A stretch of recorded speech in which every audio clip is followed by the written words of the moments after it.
On reste toujours avec Generosa Quadio.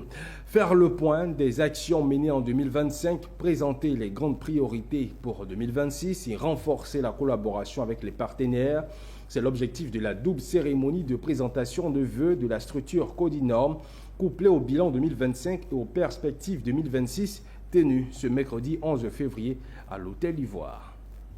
Plus d'adhérents, plus d'entreprises structurées et plus d'attestations de conformité délivrées. En 2025, Codinorm affiche un bilan jugé positif avec des indicateurs en nette progression. Le nombre d'adhérents est passé de 307 en 2024 à 331 en 2025. 4 entreprises ont également été fusionnées pour donner naissance à une seule entité, la SDTM. Les résultats sont aussi visibles dans le domaine de la normalisation. Les normes ISO, ivoiriennes, AFNOR et d'autres enregistrent une hausse d'appropriation par les entreprises accompagnées. Le nombre total d'attestations de conformité délivrées est passé de 1150 en 2024 à 1372 en 2025. L'association même Codinorm qui existe depuis un certain nombre d'années, avec toutes les mutations, toutes les évolutions, a besoin de faire sa mue. Et au niveau donc des tests fondateurs, des statuts des règlements intérieurs, il y a ce besoin, cette nécessité-là de faire des mises à jour.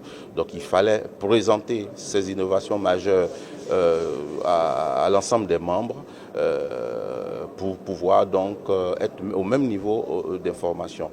Et puis le dernier point donc de cette rencontre-là, l'objectif c'est de sacrifier à une tradition qui est qu'en début de chaque année, il faut bien rencontrer les membres, leur faire leur civilité. Et vraiment, on remercie Codinorm pour cette belle initiative de rencontrer ses membres et échanger des bilans, parler aussi des perspectives de l'année à venir. Franchement, c'est à saluer. L'initiative, elle est très bonne. Je pense bien que si Codinorm continue comme ça, et c'est une très bonne chose parce qu'il permet aux PME de se frotter aux grands et de créer des cas de rencontre à chaque fois pour échanger avec les petites structures et les grands. Et je pense bien que ça permet aussi aux petits aussi de se frotter aux géants, d'avoir aussi d'autres idées, aussi de grandir, de faire comme eux. Dans un contexte économique exigeant, Codinorm veut faire de la normalisation un levier de compétitivité pour les entreprises ivoiriennes en 2026 et entend accompagner davantage d'entreprises vers la qualité et la conformité aux normes.